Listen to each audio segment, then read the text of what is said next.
चरण सरोज रज, निज मन मुकुर सुधारे। बरनउँ रघुबर बिमल जसु, जो दायक फल चारि। रामायण काल में जो है एक प्रसंग हुआ था कि हनुमान जी महाराज को श्री राम जी ने कहा कि संजीवनी बूटी लेकर के आना है आपको, और संजीवनी बूटी कैसे लेकर के आना है उसका भी एक विचित्र था। क्या विचित्रता थी उसमें कि आपको रात्रि काल में ही जाना है, रात्रि काल में ही लेकर के आना है, और रात्रि काल में पुनः उस संजीवनी बूटी के जो पहाड़ था, पर्वत था, उसे वहीं पर विराजमान करना है।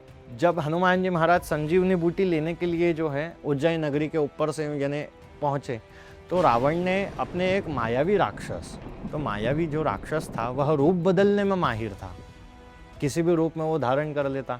उन्होंने हनुमान जी की एक चीज़ क्या देखी कि हनुमान जी महाराज को भजन बहुत पसंद है, भजन से हनुमान जी महाराज प्रसन्न हो जाते हैं, और जहाँ पर भी राम नाम का कीर्तन चलता है उस जगह पर वो हनुमान जी महाराज प्रत्यक्ष रूप में आकर के विराजमान हो जाते हैं।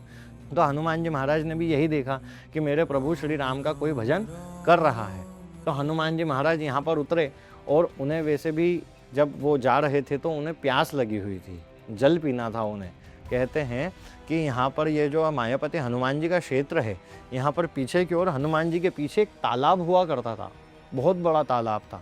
कहते हैं कि वो राक्षस ने, मायावी जो राक्षस था, उसने जल प्रकट किया था, और हनुमान जी महाराज ने उसी जल को ग्रहण किया था, जिस वजह से हनुमान जी महाराज उसकी माया में आ चुके थे। वो जल को पीने से उसके अधीन हो गए थे, यानी वश में हो गए थे। हनुमान जी महाराज क्या भूल गए उस समय? उद्देश्य भूल गए कि मुझे संजीवनी बूटी लेने जाना है। अब उद्देश्य भूल गए तो हनुमान जी महाराज के कर्ण के यहाँ पर, यानी कानों के यहाँ पर एक मक्खी कह लीजिए या मधुमक्खी कह लीजिए, उन्होंने आकर को, जैसे मधुमक्खी की साउंड अपने कानों में आएगा तो कैसा लगेगा अपने को, बिल्कुल ही अजीब सा अपन महसूस करेंगे। वैसे ही हनुमान जी महाराज के कानों के यहाँ पर आकर के वो मधुमक्खी ने आकर के उसकी शैतान या कुछ टाइप की, और वो मधुमक्खी जो थी वह भी श्रापित मधुमक्खी थी, और उसे भी श्राप था कि कोई सात्विक पुरुष, ब्रह्मचारी पुरुष यहाँ पर आकर के वानर के रूप में, आधा वानर का धड़ रहेगा, आधा मनुष्य का धड़ रहेगा, और बाकी शरीर वानर का रहेगा, ऐसा कोई मनुष्य आकर के जो है तुम्हारा उद्धार यहाँ से करेगा। तो वो मधुमक्खी ने आकर के बोला कि हनुमान जी यह मायावी राक्षस है, और यह आपको आपके उद्देश्य से जो है भटका रहा है, और आप इसकी माया में आ रहे हैं। आपका मुख्य उद्देश्य है कि आप संजीवनी बूटी लेकर के जाइए, और लंका की तरफ जो है लक्ष्मण जी के प्राण बहुत संकट में हैं। तब हनुमान जी महाराज की माया टूटी, और उन्होंने फिर जो है वह मायावी राक्षस का जो है संहार किया, जिस कारण से यहाँ पर भगवान हनुमान जी महाराज मायापति रूप में प्रतिष्ठित हुए, मायापति रूप में प्रतिष्ठित हुए। यह हनुमान जी महाराज, मायापति हनुमान जी महाराज जो उज्जैन में विराजमान है, यह उनका शास्त्रों में जो बताया गया महत्व है वह मैंने आपको यहाँ पर बताया। अब मायापति यानी माया क्या है? सबसे मेन चीज़ ये है माया। और कलयुग में व्यक्ति किन चीज़ों से ग्रसित है? माया से ग्रसित है। माया किस रूप में?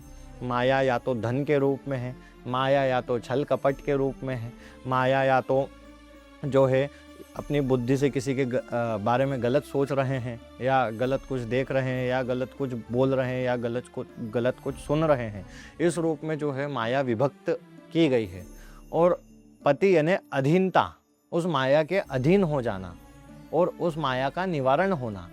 तो यहाँ पर हनुमान जी महाराज जो है इन समस्त मायाओं का निवारण करते हैं। अभी चल रहा है कलयुग, सतयुग बीत चुका, अभी कलयुग चल रहा है, कलयुग में बैठे हुए अपन, और ये त्रेता युग से हनुमान जी महाराज यहाँ पर विराजमान है।